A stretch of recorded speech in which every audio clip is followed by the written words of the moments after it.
Instant causerie avec nos confrères. Constant Yawedewou, bonjour. Bonjour. Vous êtes directeur de Radio Planète. Merci d'être venu. Merci. En face de vous, nous avons Mathias Sossou. Il est directeur de publication Le Gongoneur. Bonjour Mathias. Bonjour, chers confrères. Merci Bonjour, d'être chers venu. confrères et téléspectateurs. Voilà, merci à tous d'avoir répondu présent à notre invitation de ce matin. Constant Yawedewou, le gouvernement récemment, à travers le ministre de l'économie et des finances, a annoncé que depuis 2016, avec les efforts de lutte contre la corruption, le gouvernement a réussi à économiser 200 milliards de nos francs CFA. Est-ce qu'on peut se réjouir aujourd'hui de tout ce qui se fait en matière d'assainissement des finances publiques? Absolument, parce que il faut savoir une chose qui est basique. Tout ce qui a trait aux finances publiques est un bien qui appartient à tous les Béninois, à tous les compatriotes qui sont même à l'extérieur du pays, puisqu'ils sont appelés à rentrer un jour. Donc, à partir du moment où c'est un bien qui appartient à tout le monde, c'est illégal qu'une seule personne ou deux personnes s'arrogent ça dans leur patrimoine personnel. Je crois que la lutte contre la corruption est un phénomène qui ne date pas d'aujourd'hui et qui ne finira pas demain. Donc c'est une lutte permanente. On ne peut, à mon avis, jamais éradiquer la corruption. C'est lié à la nature humaine, puisque c'est un fait. Et ça n'a pas de, il n'y a pas de solution efficace pour dire on va éradiquer, mais la réduction doit pouvoir être en permanence un élément qui doit accompagner tout ce qu'on doit faire quand il s'agit de la gestion de la chose publique. Donc je crois que si le gouvernement a pris l'option, et le gouvernement qui est là actuellement n'est pas la première à prendre l'option, mais si un gouvernement a pris l'option et qu'il réussit effectivement à récupérer, je crois que, à mettre en application, je crois que c'est une très bonne chose et c'est à encourager, parce que si on ne freine pas, quand ça va prendre l'allure que ça va prendre, ça va être très compliqué. On a vu un peu ce qui s'est passé, je crois, au Cameroun, et on comprend aujourd'hui que ça fait partie des problèmes qu'ils ont actuellement, parce qu'ils ont mis du temps à mettre un peu de sérieux dans ça. Très bien. Mathias Sossou, si on arrive à économiser 200 milliards en 3 ans, ce qui signifie que la corruption gangrénait réellement notre économie. Bien sûr, ce n'est plus à discuter. C'est connu de tous qu'au Bénin, il y a un lit pour la corruption.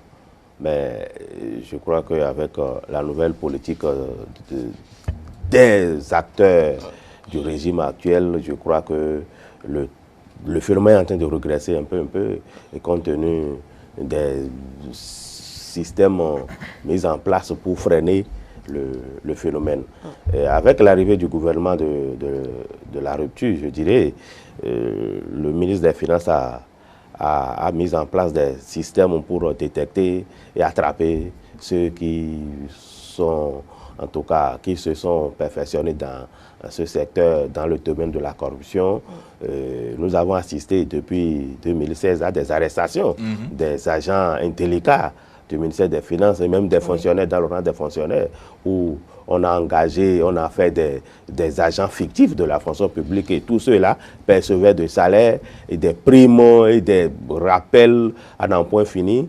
Il y a eu des arrestations. Maintenant, l'assainissement également du milieu financier, où les entrepreneurs, tous ceux-là faisaient de n'importe quoi dans l'administration publique, tout a été assaini. Et je crois que c'est quand même pour le bonheur de la population, du peuple béninois, parce que quand on arrive à dire qu'on a économisé au moins 200 milliards, ça veut dire qu'il y a des infrastructures qui seront réalisées pour le peuple.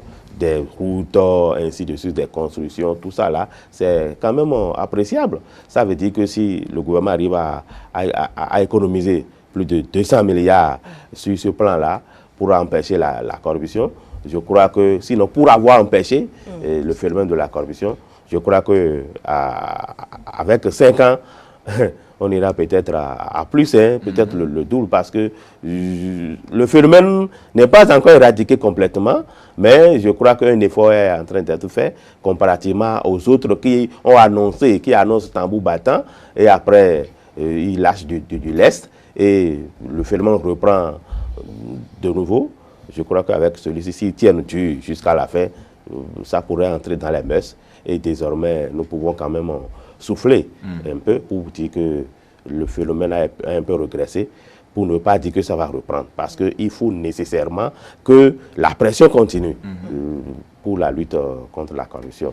Donc, de façon concrète, Constant Yaouédéou, comment a-t-on pu faire cette économie-là des 200 milliards de francs CFA? Oui, c'est qu'il y a des pistes de fuite. Des pistes de fuite, c'est-à-dire que il y a beaucoup de fantaisie dans la sortie de l'argent public.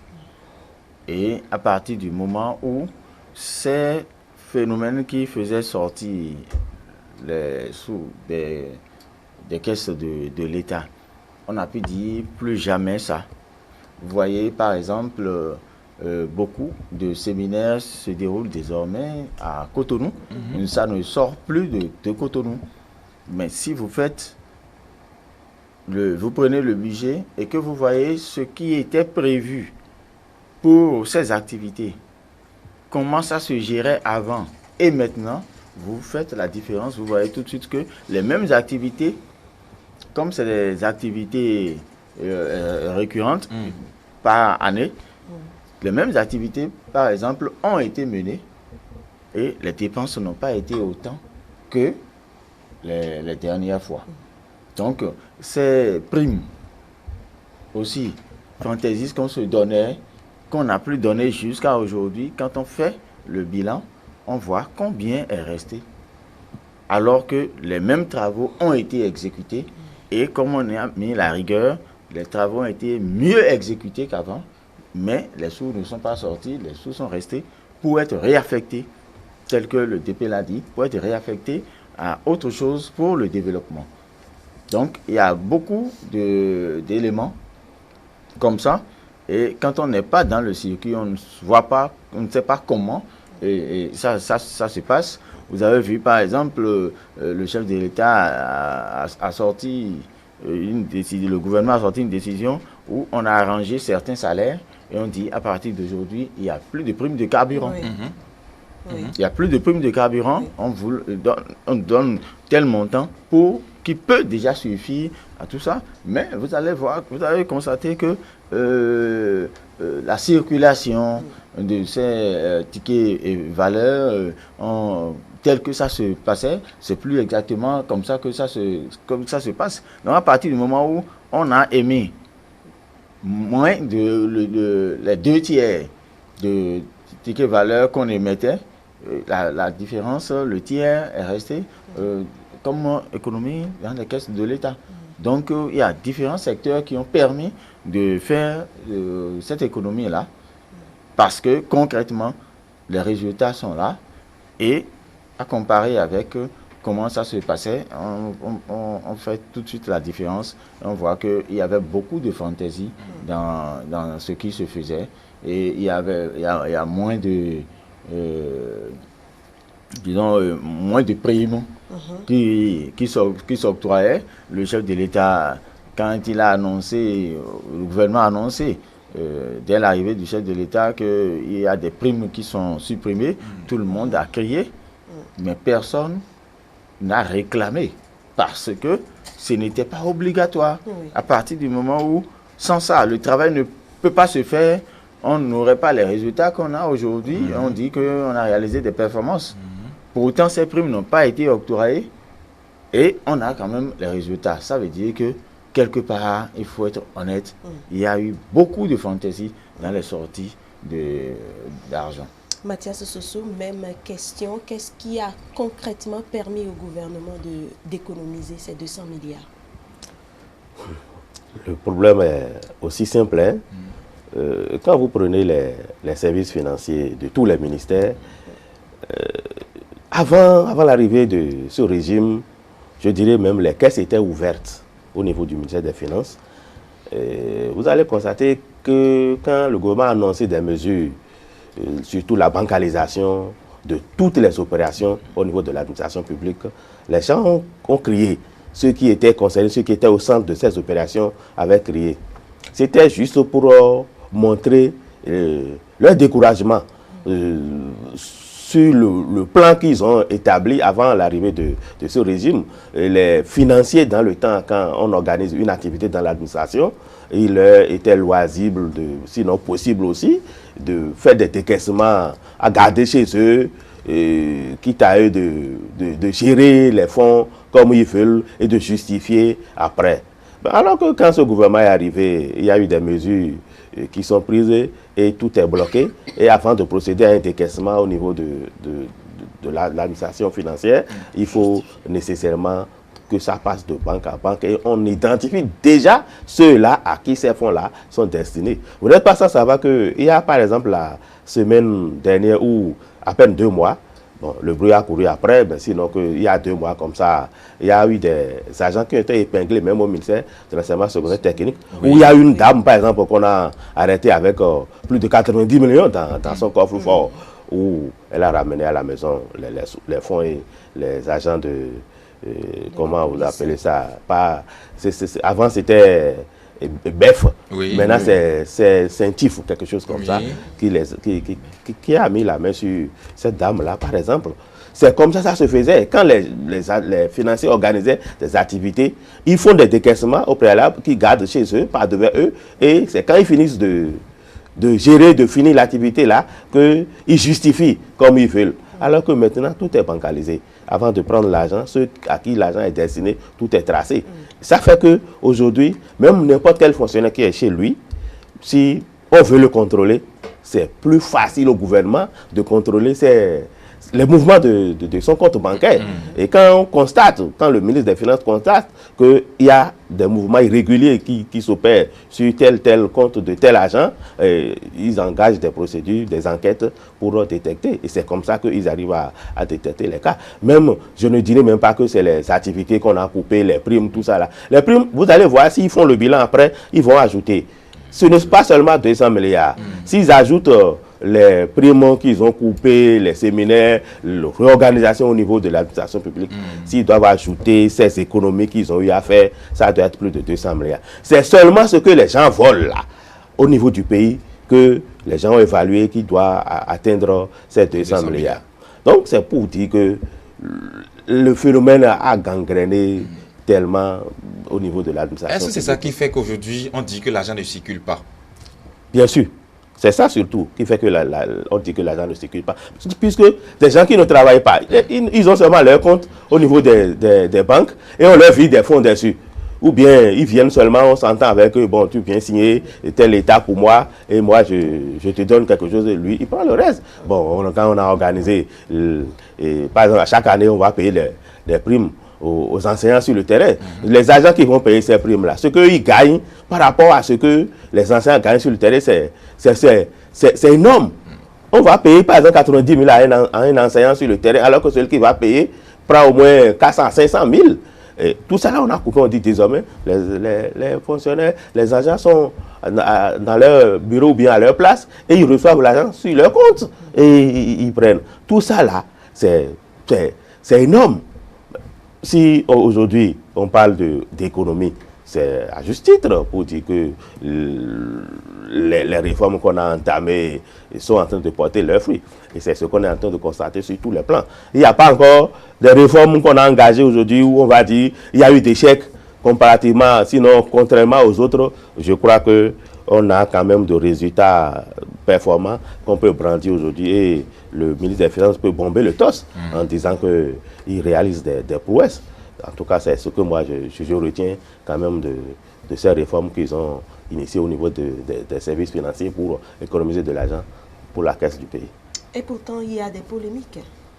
Oui, il ne peut pas en manquer parce que quand c'est brutalement que le système change, les gens doivent tenter toujours qu'on revienne un peu en arrière parce que, tel qu'il l'a dit tout à l'heure, à partir du moment où on formalise les choses et qu'il n'y a plus d'intermédiaires, il n'y a plus d'activité humaine comme intermédiaire, et c'est tout comme si le système de guichet unique où on ne peut plus être en train d'intervenir à chaque niveau, où chacun doit pouvoir mettre son influence dedans et bon, et ça s'organise de la manière qu'on sait là. À partir du moment où le système est tracé, informatisé, ce qui est sûr,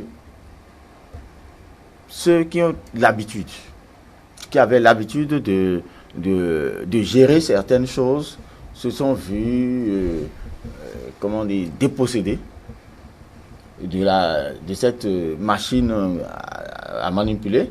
À partir de ce moment où les résultats, déjà en amont, on sait ce que ça va donner en aval, l'intervention des fonctionnaires a diminué. À partir de ce moment où c'est devenu un peu, comme on le dit, informatisé, recadré, et tout ça, on met des logiciels spécifiques qu'il faut pour gérer les affaires publiques. Les habitudes qu'il y avait, ceux qui avaient ces habitudes se voient hors jeu. À partir de ce moment, ils ne peuvent pas, et tel que le DP l'a dit tout à l'heure, il y avait déjà des programmes.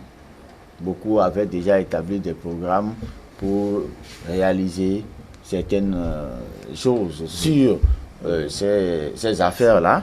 Donc, brutalement, quand ça tombe, ils sont obligés de tenter de montrer que ça a des failles et que on n'a pas exactement les résultats que nous avons. Et j'ai toujours dit, on ne peut pas à mi-parcours dire que c'est un échec. Il faut aller jusqu'au bout. On peut recadrer. Pour faire une évaluation. Pour faire une évaluation, on peut recadrer les choses. À partir du moment où c'est l'option de départ, on ne peut pas plus abandonner, on est obligé d'aller à la fin.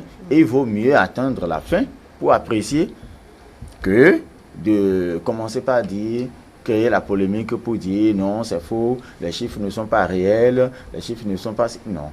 À partir du moment où, tel que ça se fait, les évaluations ne sont plus des évaluations qui sont faites par ceux qui avaient l'habitude de le faire pour biaiser les résultats. Et aujourd'hui, tout est scientifiquement démontré.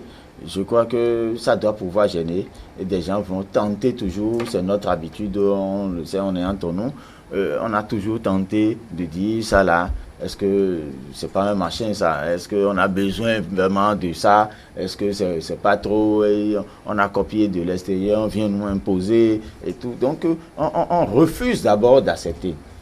Mais tout ce que nous sommes en train de subir jusqu'à aujourd'hui, tel que le TP l'a confirmé tout à l'heure, personne ne peut dire que c'est du bluff, parce que les résultats sont concrets et au niveau sous-régional, ces résultats sont confirmés comme des performances. Donc, nous ne pouvons pas nous mentir ici jusqu'à ce que, jusqu'à emballer les spécialistes des institutions sous-régionales. Je ne pense vraiment pas.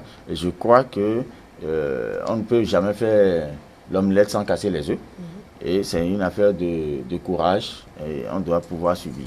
Justement, Mathias Soussou, à ce rythme, est-ce que vous auriez souhaité que le gouvernement continue dans ce sens? Quoi de plus normal que d'encourager un enfant qui excelle dans son domaine? Si le gouvernement réalise des prouesses, pourquoi ne pas l'encourager à continuer dans ce sens-là?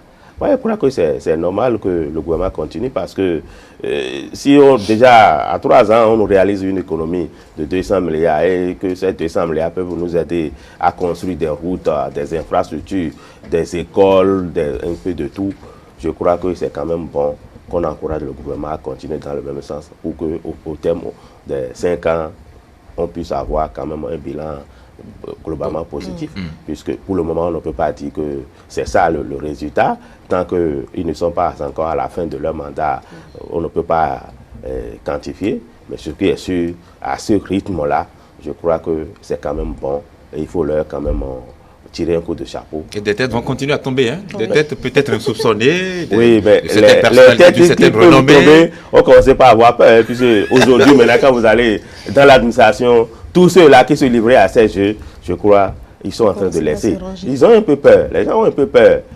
Bon, c'est au début qu'on arrêtait les fonctionnaires fictifs au niveau de l'administration, mais aujourd'hui, tout a changé. Donc, il n'y a que quelques brebis galeux qui vont toujours continuer parce que ils vont toujours jouer sur la conscience de leur relation avec les barons du gouvernement. Mais vous n'êtes pas sans savoir que quand le gouvernement, sinon le chef de l'État au haut niveau est informé, il tape du poing sur la table. Et la preuve, il y a des gens proches même de ce régime, des grands tenants qui ont été mis aux arrêts. Et donc, je crois que si les têtes-là qui sont là, qui vont toujours continuer, si ces têtes-là savent qu'un jour, leurs têtes-là peuvent tomber, je crois qu'ils vont freiner un peu leurs ardeurs et leurs élans à aller faire la chose publique malencontreusement. Constant Yawedewou? Oui, on peut penser à un moment donné que c'est la chasse aux sorcières et tout, mais c'est qu'il faut comprendre qu'à partir du moment où nous avons toujours manqué de décision, nous avons toujours manqué d'anticipation et que ça démarre, ça doit pouvoir choquer, ça doit pouvoir frustrer, ça doit pouvoir brutaliser. Mais les réformes dont on est en train de parler, je crois, c'est des réformes qui ne dépendent pas de la volonté personnelle des autorités, mais qui rentrent dans une dynamique de globalisation. Il y a des systèmes qui s'imposent à nous et nous sommes obligés de les adopter chez nous, sinon nous ne pouvons pas participer au développement sous-régional et régional. Un peu comme on nous a rappelé la Cour des comptes, par exemple. Donc, il y a des réformes structurelles qui, forcément, vont nous amener à faire des économies.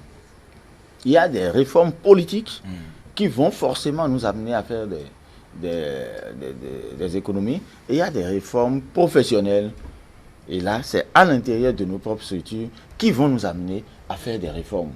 Donc, ce n'est pas la volonté du gouvernement qui est en train de le faire, mais c'est la volonté, la seule chose qu'on doit reconnaître au gouvernement, c'est l'anticipation, c'est cette volonté d'avancer, mais ce n'est pas la volonté de bousculer les Béninois dans leur quotidien ou dans ce qu'on a demandé à chacun de faire. Non, à partir du moment où on dit, ah, vous n'avez pas tel système de contrôle, vous ne pouvez pas bénéficier de telles choses au niveau de la CEDEAO ou au niveau de l'UEMOA, ça s'impose au gouvernement. Donc, les réformes ne sont pas des réformes fantaisistes, c'est des réformes qui s'imposent à nous. Maintenant, c'est qu'il faut avoir le courage d'attaquer ces réformes et c'est le mérite que nous reconnaissons au gouvernement parce que le gouvernement a osé dire on doit y aller.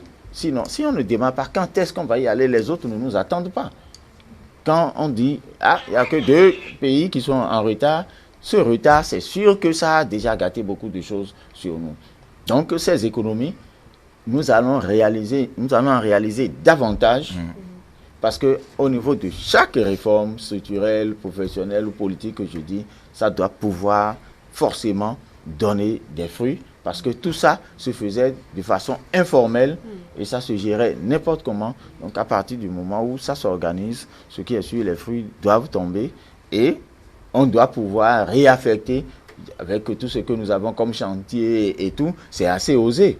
Et il y en a d'autres et on a besoin de l'argent. La question qu'il faut se poser, quand le gouvernement dit, nous venons en moins de 3 ans de réaliser 200 milliards d'économies, il ne faut pas se dire, ah, le gouvernement a réalisé 200 milliards. Il faut se poser la question de savoir, ces 200 milliards qui pouvaient être dans les caisses de l'État et qui ne rentraient pas dedans, c'est où? Cherchons à voir ça, cherchons à voir ça dans le pays pour savoir ce que le mal que nous-mêmes nous sommes fait. Si 200 milliards en 3 ans partaient, chaque 3 ans on perdait 200 milliards depuis des années, où sont ces 200 milliards? Au moins, on sait aujourd'hui que ces 200 milliards peuvent servir à soutenir l'asphaltage ou à rouvrir d'autres chantiers, ou à être redéployés même dans d'autres domaines. À donner de l'eau aux populations. Mais ça passait par où? C'est cette question qu'on devrait se poser pour se dire, ah, on se faisait vraiment du mal. C'est donc bien osé d'en arriver là, à ces réformes-là, pour que l'argent puisse rester dans les caisses de l'État. Sa redistribution, sa gestion, ça c'est autre chose. Il faut que l'argent arrive d'abord avant qu'on ne pense à ce qu'il y a toujours à faire. Mais la question c'est, où sont passés 200 milliards chaque 3 ans depuis 20 ans? Depuis 25 ans, nous devons nous poser cette question. Parce qu'on est toujours dans l'eau, on est toujours sans électricité, et 200 milliards s'envolent chaque 3 ans. Il faut pouvoir se poser cette question. Et c'est à partir de là que chacun de nous doit pouvoir dire le gouvernement est obligé de continuer à faire ses réformes, à mettre tout ce qu'il faut en jeu pour que ça puisse aller. De l'autre côté où on parlait de peur, de tout ça, ce qui est sûr, si quelqu'un n'est pas allé vers un bien public, personne ne lui dira rien. Ça là, c'est clair. C'est pour ça que je suis d'accord pour le recrutement et la formation qui est en cours pour les agents d'audit et la BEF, la Criette et autres auront des éléments bien formés, des auditeurs qualifiés, et vous allez voir, quand on va fouiller, on va auditer beaucoup de choses, c'est pas pour jeter des gens en prison, mais ça doit permettre de faire des bilans dans tous les secteurs de la gestion de la chose publique pour qu'on mette fin à la dilapidation du bien public. Très bien. Quand on appelle des noms sur des malversations, vous voyez, quelques temps après, on se dit, mais il a fait quoi avec l'argent? Pourquoi ne pas l'empêcher en amont d'avoir l'argent à disposition, à dilapider, et c'est à la fin qu'on constate qu'il en a amassé beaucoup, mais que ça n'a même pas profité à lui-même ni à ses enfants. Donc je crois qu'il vaut mieux faire des réformes structurelles pour que ça se bloque déjà au départ. Voilà, on va évoluer dans la causerie de ce matin avec vous, Mathias Sossou. Il faut dire qu'après Parakou en 2017, Bani Kwara en 2018, la 3e édition de la fête nationale des cotonculteurs aura lieu le 20 juillet prochain à Savalou cette fois-ci. L'annonce a été faite par le président de l'association interprofessionnelle du coton. C'était au cours d'un point de presse tenu à Cotonou le vendredi 12 juillet 2019, c'était le vendredi dernier. Mais ce qui m'importe, c'est que au cours de ce même point de presse, le président de l'AIC a annoncé que comparativement à l'année 2017-2018 où l'on a obtenu l'année 2018-2019 où l'on a obtenu une production de 678 000 tonnes de coton, on projette maintenant 800 000 tonnes de coton pour la campagne cotonnière à venir, c'est-à-dire 2019-2020. Mathias Sossou, est-ce que vous pensez qu'avec tout ce qui se fait dans ce domaine-là, on peut atteindre cet objectif? Bien sûr. Mon grand-père a l'habitude de dire que c'est l'oiseau qui compte sur ses ailes qui se pose sur des branches mortes. Si déjà ils ont eu l'expérience et ils savent qu'ils sont aguerris pour réaliser ces performances, je crois qu'on peut le leur concéder parce que c'est des professionnels, c'est des gens du domaine. Ils sont aguerris, ils sont bien taillés sur mesure. Et ils savent ce qu'ils peuvent faire pour réaliser ces performances-là. Si l'année dernière, ils ont réalisé une certaine performance, qu'ils ont vu que, bon, ils auraient pu faire ci, ils auraient pu faire ça, ils auraient pu régler des choses, ils auraient pu faire certains réglages pour pouvoir réaliser davantage.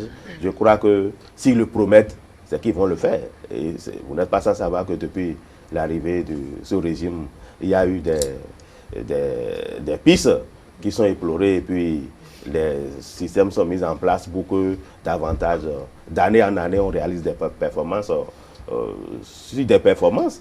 Donc, si le président des cotonculteurs a eu à le dire d'avance, c'est qu'il nous a demandé d'être à l'écoute, de le suivre, pour qu'à la fin de la saison cotonnière en 2020, on puisse avoir les résultats qu'il a promis.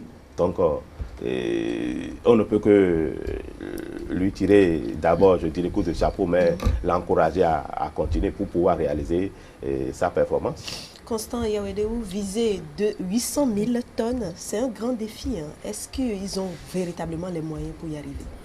Oui, c'est qu'il faut d'abord dire qu'il faut être ambitieux quand vous voulez réussir. Quand vous n'avez pas de l'ambition, vous ne pouvez pas réussir. Et quand vous avez de l'ambition, vous faites des projections, vous vous battez pour atteindre les objectifs fixés.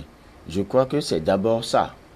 Et je reviens pour dire qu'à partir du moment où vous faites des réformes objectives, parce que vous savez ce que vous voulez, vous atteignez vos objectifs. Il n'y a rien à faire. Parce que le TP... Mathias Sossou disait tout à l'heure que dès l'arrivée de ce régime, que les choses ont changé. Les choses ont changé parce qu'il y a eu de petites réformes qui ont été opérées au niveau de cette machine qui gère le coton. Et ces réformes ont permis de professionnaliser davantage et de moins politiser la gestion du secteur du coton. Vous voyez, donc, quand on opère les réformes qu'il faut, le professionnalisme rentre et on anticipe, on fait de l'anticipation, on a les résultats qu'il faut. Et tout ça, si ça a pu décoller, c'est que ça a mis les cotonculteurs en confiance. Ça a remis les cotonculteurs en confiance et ils se sont dit, maintenant, nous pouvons nous jeter à l'eau. Sinon, ils avaient déjà refusé totalement. On les obligeait, on les forçait à faire le coton, ils refusent. Et parce qu'on les forçait à faire, ils mettaient le coton devant. Et c'est le manioc, le maïs et l'arachide qui sont derrière. Puisque c'est leur champ et ils savent. Donc, c'est ce qu'ils font. Vous circulez, vous voyez du coton tout au long du goudron. Mais dès que vous faites 10 mètres, vous voyez les cultures vivrières. Donc, on est arrivé à un moment où on demandait pardon. Ça ne se faisait pas. Et on allait même jusqu'à les forcer, les obliger à faire. Mais aujourd'hui, tous sont revenus parce que la confiance y est et ils se sont lancés dedans. Donc, tout ce qui s'est fait jusque-là a mis davantage les cotonculteurs en confiance. Ils ont leur argent, ça leur permet d'étendre leur activité. Et il y a d'autres qui ont pris confiance, qui sont en train de rentrer également dedans. Donc, je crois que les 800 000 tonnes, si on ne fixe pas des objectifs comme ça, on ne peut pas convaincre les nouveaux venus ou remettre davantage en confiance ceux qui étaient dedans à réinvestir plus pour que ça puisse aller. Ça ne va pas seulement pour l'État, c'est d'abord pour le cotonculteur et ça lui permet de gagner. C'est pas qu'on finit par nous les montrer à la télé alors qu'ils n'ont pas reçu les sous. On a vu tout ça. Après, ils remontent pour dire non, pas notre argent. Jusqu'à aujourd'hui, depuis 3 ans, je crois qu'aucun cotonculteur n'a réclamé encore de l'argent comme on voyait. Donc, c'est pour ça que j'ai dit on a dépolitisé le secteur et le professionnalisme est rentré dedans. Je crois que les objectifs seront atteints. Et même si ça ne peut pas, on ne peut pas l'atteindre, ce qui est sûr, on ne peut plus aller en deçà des 660 quelques mille tonnes, 18 000 tonnes, 18 000 tonnes, mais on ne peut pas dire aujourd'hui nous allons faire encore 600 000 tonnes, non. On doit pouvoir, il faut être ambitieux. Si on n'est pas ambitieux, on n'évolue pas. Il faut garder le cap et garder la croissance. Justement, Mathias Sossou, est-ce que vous diriez, comme Constant Yaoundéou et bien d'autres observateurs, qu'on a ces résultats dans le secteur cotonnier parce qu'on a mis les gens qu'il faut à la place qu'il faut, c'est-à-dire les professionnels du domaine dans leur domaine? Bien sûr, les professionnels du domaine sont dans leur domaine et aussi, je dirais, le nouveau mot que j'ai appris cette année par la criette, les sachants du domaine sont à l'œuvre.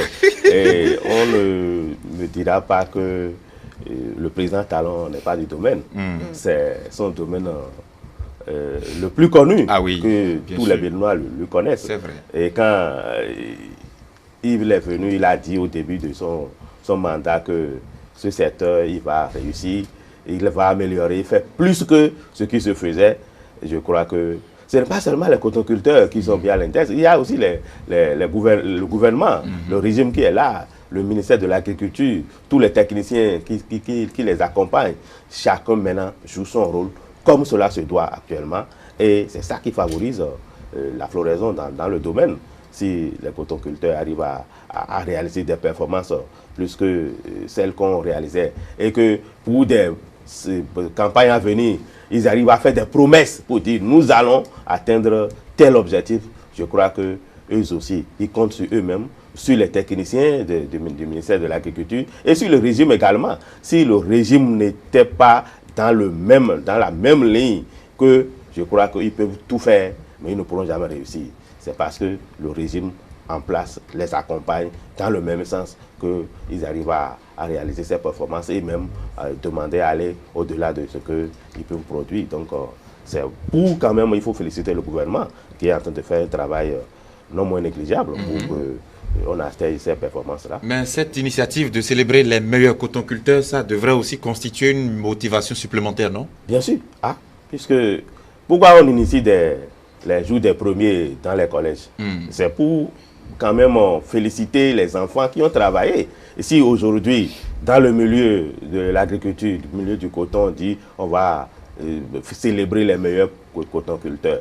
Si cette année, je n'ai pas pu avoir ce prix-là, je n'ai pas pu être célébré, je vais faire tout, je vais tout mettre en place pour que les années à venir, les autres campagnes à venir, je puisse réaliser aussi des performances pour faire partie de cette liste-là. Moi, j'en ai connu en 91, 92, 94, au temps de Soglo, quelqu'un qui a reçu ça, par exemple, dans le mono, qui aujourd'hui regrette encore parce que lui n'arrive plus à atteindre des performances pour qu'on puisse le reconnaître en tant que premier cotonculteur du mono. Ça veut dire que dans les régions où c'est célébré, je crois que tout le monde doit être quand même en train de se battre pour que leur jour arrive aussi, pour qu'ils connaissent aussi des jours de gloire. Constant Yaoundéou? Oui, sans la concurrence, la vitesse est vaine. Oui, ça ne donne pas ce que ça doit donner. Mais quand c'est la concurrence, vous voyez, on est engagé, on est décidé et tout ça. Sinon, les écureuils n'auraient pas regretté n'avoir pas ramené la coupe à la maison. Donc, oui. Bien sûr. Donc, quand c'est la concurrence, on se donne à fond pour le faire. Je me rappelle bien au temps du régime du PRPB, ça se célébrait et je crois que c'était le baptême de l'air. C'était le baptême de l'air pour les meilleurs producteurs. On les mettait dans l'avion, ils circulent. Ceux qui ne sont jamais arrivés à Cotonou, à basse altitude, ils voient étoiles rouges, on les promène sur la mer.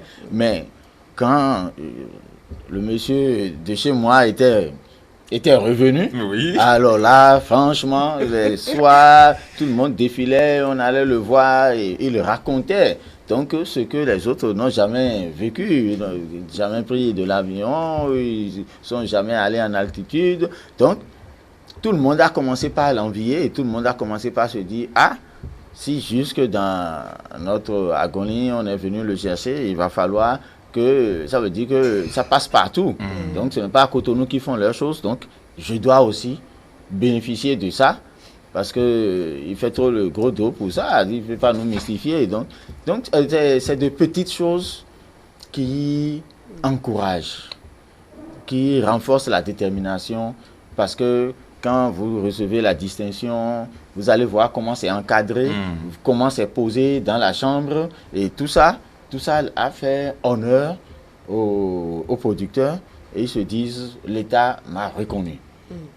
Donc, tout le monde cherche à, tel que Tel Soso l'a dit tout à l'heure, tout le monde cherche à être distingué, et on se jette dedans, et ça fait partie de ce que je disais tout à l'heure, pour dire que ce n'est pas sur rien que l'AIC compte pour dire il faut que j'atteigne 800 000 tonnes.